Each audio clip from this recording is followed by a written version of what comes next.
कहते हैं पुस्तकें मानव का दुनिया से परिचय करवाती हैं।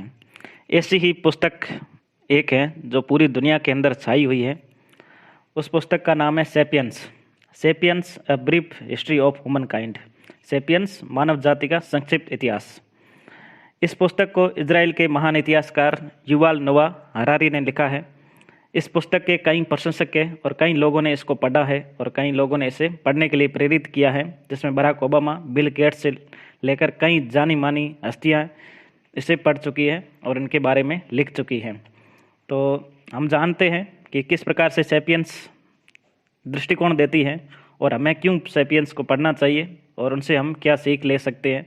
इस प्रकार से एक पुस्तक बहुत ही सारगर्भित है और हर इतिहास के विद्यार्थी हो या कोई भी मानव हो, इसे पुस्तक को पढ़ना चाहिए। तो सेपियंस पुस्तक युवाल नोआ हरारी द्वारा लिखित मानव जाति की उत्पत्ति और उसके उत्तरोत्तर विकास की एक जीवंत गाथा है। हरारी इतिहास को तथ्यों के साथ साथ तात्कालिक परिस्थितियों के दर्शन और मानव विवेक से जोड़ने के बाजीगर है। सेपियंस पुस्तक हमें मानव जाति के उद्भव से वर्तमान तक के इतिहास को रेखांकित करते हुए एक सटीक विवरण प्रस्तुत करते हैं। कुल मिला के कहे तो ये साधारण वानरों से लेकर विश्व के शासकों तक हमारे असाधारण इतिहास का रोमांचकारी वर्णन है। इस पुस्तक को मोटे तौर पर उन्होंने 4 भागों में बांटा गया। ठीक है, 4 भागों के अंदर बांटा है। सबसे पहले भाग में उन्होंने संज्ञानात्मक क्रांति संज्ञानात्मक होता है मतलब विवेक से रिलेटेड कि हम किस प्रकार से सीखे थे। पहले बार व्यक्ति के अंदर विवेक का आविर्भाव कब हुआ, क्योंकि पहले से अगर हम डार्विन की थ्योरी को माने तो मानव एक तरह से कई प्रजातियों से निकलता हुआ वानरों से निकलते हुए मनुष्य बना था। तो इस आधार पर उनका ये विवरण मिलता संज्ञानात्मक क्रांति।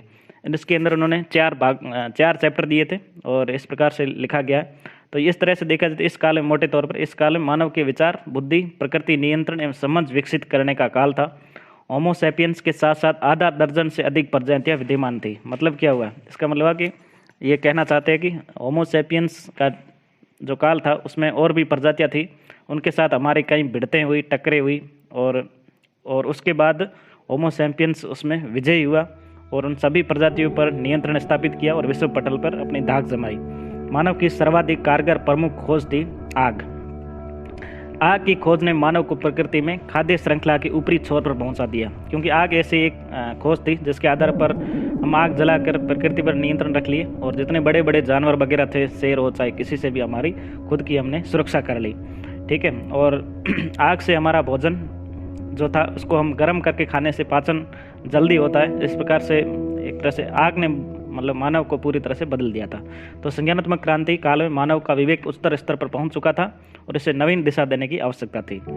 फिर उन्होंने दूसरे खंड में कृषि क्रांति को रखा है। मानव के विकास में कृषि का उद्भव एक युगांतकारी घटना थी। इस घटना से मानव का स्थायी जीवन प्रारंभ हुआ। ठीक है, तो कृषि की खोज जैसे हुई तो मानव सीधी सी बात है कि जो पहले खाद्य संग्रहण करने के लिए लंबी लंबी यात्राएं करता था, अपनी जगह परिवर्तित करता था, अब वो स्थायी जीवन में आ चुका था। और तो इस तरह से प्रोफेसर हरारी ने इसको एक कृषि क्रांति के रूप में प्रदर्शित किया है। लेकिन उन्होंने फ्रांस के जो महान दार्शनिक भी थे रूसो, उन्होंने भी एक तरह से देखा जाए तो स्टोन एज के प्रति अपनी रूमानीवाद सोच को प्रदर्शित किया था। तो इस प्रकार से हरारी भी एक तरह से उसी धारा के अंदर आते हैं और उन्होंने भी कृषि क्रांति को एक तरह से बहुत बड़ी भूल माना है मानव के लिए विकास में, क्योंकि उनका मानना है कि इसके बाद से ये सारी समस्या की जड़ है वो वहीं से प्रारंभ होती है। नहीं तो पहले मनुष्य अपनी प्रकृति के अंदर रहता था और वो खुश रहता था। तो इस तरह से ये कृषि क्रांति का काल हो गया। और तीसरा खंड है जो मानव जाति का एकीकरण।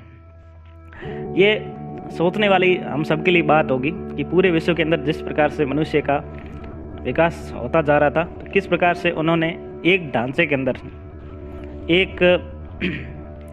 एक छतरी के अंदर कैसे वो मनुष्य आ गया, क्या क्या उनके पीछे कारण रहे। तो उन्होंने इस बताया है कि कृषि की खोज हो चुकी थी, मानव स्थायी और समृद्ध होने लगा था। मानव के विकास के अंदर संपत्ति की अवधारणा आ रखी थी। ठीक है, तो अपने को पता है कि संपत्ति सबको प्यारी होती है और संपत्ति की जिस प्रकार से संग्रहण की भावना विकसित हुई, तो संपत्ति पहले तो क्या होता था, ऐसे होता था कि भाई गेहूँ ज़्यादा से ज़्यादा इकट्ठा करो तो उससे संपत्ति का संरक्षण किया जा सकता है। लेकिन उसके बाद पैसे की अवधारणा आ चुकी थी। तो पैसे की खुशबू तो सबको प्यारी होती है। तो इस प्रकार से पैसे की जैसे ही खोज हुई, पैसा एक ऐसी युक्ति थी जिसमें सचमुच हम भरोसा किया जा सकता है। चाहे अपन किसी से भरोसा ना करो, जिस जेब के अंदर पैसे होते हैं तो उससे सचमुच भरोसा किया जा सकता है और उसका संरक्षण भी किया जा सकता है, और किसी भी संपत्ति को हम पैसे के फॉर्मेट में उसको लंबे टाइम तक रख भी सकते हैं। तो इस प्रकार से तो एक चीज़ हो गई कि मानव जाति का एकीकरण कैसे हुआ। तो पहला एक मतलब पैसा हो गया। दूसरी हो गई कि जैसे जैसे हमारी कबीलाई व्यवस्थाएं थी वो धीरे धीरे इकट्ठा होना शुरू हुई, तो उन्होंने साम्राज्य का निर्माण किया। तो साम्राज्य क्या होता है, मतलब जनरली कि इस क्षेत्र के अंदर रहते हुए लोग हैं उनके ऊपर कोई नियंत्रण स्थापित करे और आपस में वो इकट्ठा रहने लगे। तो एक साम्राज्यवादी सोच यहाँ पर कल्पना ये हो गई। उसके बाद साम्राज्य की उत्पत्ति के पश्चात धर्म की संकल्पना ने मानव जाति का एकीकरण किया। ठीक है, मजहब का सिद्धांत मानव के साझा सोच रहन सहन का एक आधार बना। मजहब एक ऐसी चीज़ है जो हम सबको जोड़ के रखती है, चाहे हम हिंदू मुस्लिम सिख ईसाई, आपस में हम एक दूसरे को जानते नहीं हैं, लेकिन मिथक के रूप में या कल्पना के रूप में हम सभी एक दूसरे से जुड़े हुए। चाहे अब कहीं भी अगर हम हिंदू धर्म से बिलोंग करते हैं पाकिस्तान में या कहीं पर, अगर वहाँ पर अत्याचार होता है तो हमें वो एक तरह से टारगेटेड करता है और हम उससे जुड़ाव महसूस करते हैं। तो इस तरह से देखा जाए तो ये मानव जाति के एकीकरण के कुछ स्तंभ हो गए। उसके बाद चौथा खंड उन्होंने रखा है वैज्ञानिक क्रांति। तो हम सब जानते हैं कि आज 15वीं 16वीं शताब्दी या आज उससे लेकर आज तक वैज्ञानिक क्रांति का युग है। 15वीं 16वीं शताब्दी में विश्व व्यवस्था में नवीन विचारों का उदय हुआ। मानव ने जानने की ललक में अज्ञान की परत को दूर किया। विज्ञान ने साम्राज्यवाद को बढ़ाया। ठीक है, विज्ञान ने साम्राज्यवाद को बढ़ाया क्योंकि इसके आधार पर ही हमारी एक तरह से लंबी लंबी समुद्री यात्राएं हुई और कई नए महाद्वीपों की खोज हुई। तो इस प्रकार से ये एक बहुत ही बड़ा दौर था। ठीक है, तो इसके जैसे कोलंबस और वास्को डी गामा था, उनकी यात्राएं केवल यात्राएं नहीं थी बल्कि एक नए युग की प्रवर्तक युगांतकारी घटना थी। उसके बाद से एक पूरे विश्व में एक नवीन संकल्पना का जन्म हुआ। उसके बाद हम देखें तो आर्थिक क्षेत्र में वणिकवाद और पूंजीवाद की धाक चलने लगी। ठीक है, पूंजीवाद की धाक चलने लगी। पूंजीवाद एक थ्योरी है जिसमें जनरली कि कोई भी व्यक्ति है वो अपने पैसों को लगाकर बाहर से आर्थिक श्रम को खरीदता है, उसके आधार पर अपने प्रॉफिट के लिए काम करता है। तो पूंजीवाद के तब से औद्योगिक क्रांति की शुरुआत हुई। इस काल में सुख सुविधा साधनों से तो मनुष्य भर चुका था, किंतु मानव प्रकृति का विनाश करने वाला एक स्वामी बन चुका था। क्योंकि जैसे जैसे औद्योगिक क्रांति हुई, मनुष्य की आवश्यकताएं बढ़ने लगी, उपभोक्तावाद का चरमोत्कर्ष आने लगा। तो इस आधार पर एक बहुत बड़ी ये एक अपने प्रकृति के लिए एक बहुत बड़ी समस्या पैदा हो चुकी थी, क्योंकि प्रकृति का यहाँ पर खूब सारा खिलवाड़ होने लगा था।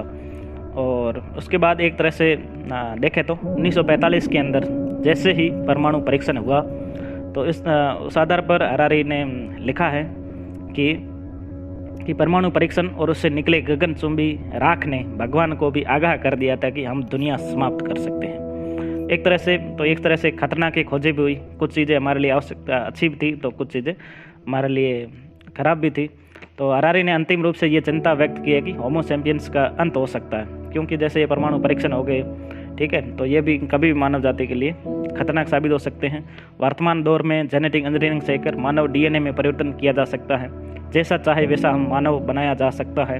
आप सभी को तकनीकी क्षेत्र में जो पढ़े हो या सबको पता ही होगा कि सरोगेसी से हम बच्चे उत्पन्न कर सकते हैं। परखनली शिशु क्या कॉन्सेप्ट आ चुका है। Designer baby, artificial intelligence, robotics जैसे आधुनिक विज्ञान की क्रांतिकारी उपक्रम और नई खोजें हो चुकी हैं, जिसका क्या भविष्य होगा किसी को कुछ नहीं पता।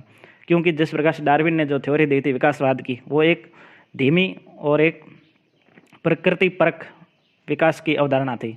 अब तो हम इतनी तेज़ी से बदलाव लेके आ रहे हैं, तो ये प्रकृति को किस दिशा में जाएगा तो ये हमें कुछ नहीं पता। इस प्रकार हरारी ने संज्ञानात्मक क्रांति से तकनीकी क्रांति तक का विश्लेषण किया है। मानव जाति के भविष्य को रेखांकित करते हुए इस पुस्तक को उन्होंने समाप्त किया है।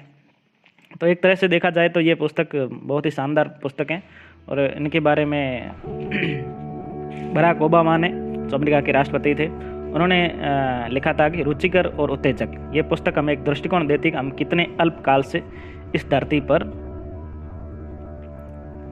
पर है।